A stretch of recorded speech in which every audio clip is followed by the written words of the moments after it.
Comedian Joe Lycett has said that has always hated recording in a studio before he pursued live TV jobs. The 36-year-old comedian, known for appearing on shows like Nevermind the Buzzcocks and Live at the Apollo, said that he would struggle with studio TV work because he worried about how good he was and would be frustrated with the way bosses sometimes treat the audiences, as reported by Bang Showbiz. Speaking on the White Wine Question Time podcast, he told former Loose Women anchor Kate Thornton, "I always hated doing studio recording because I didn't feel like it was very good and I didn't feel like I was doing very well." Discussing advice he had been given about avoiding warm-up routines before going live on TV, he said, "I was told, at all costs, basically do not go out till we're live. We don't go out and do a little bit of preamble really.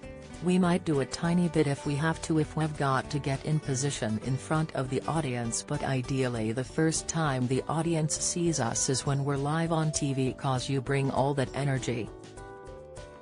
He continued, "It's a gear change, and you would never do it in stand-up, but, it's this sort of weird thing. TV kind of forgets its audiences a lot of the time, the live audience that are there, and treats them like cattle.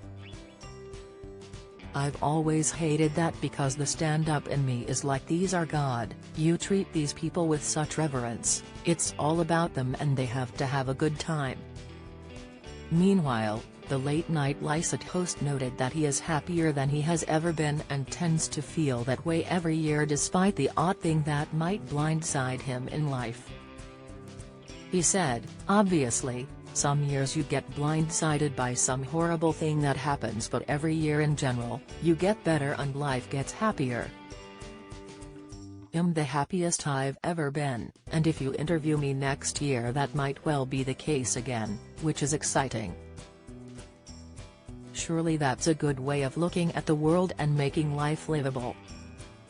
Follow Mirror Celebs on TikTok, Snapchat, Instagram, Twitter, Facebook, YouTube and Threads.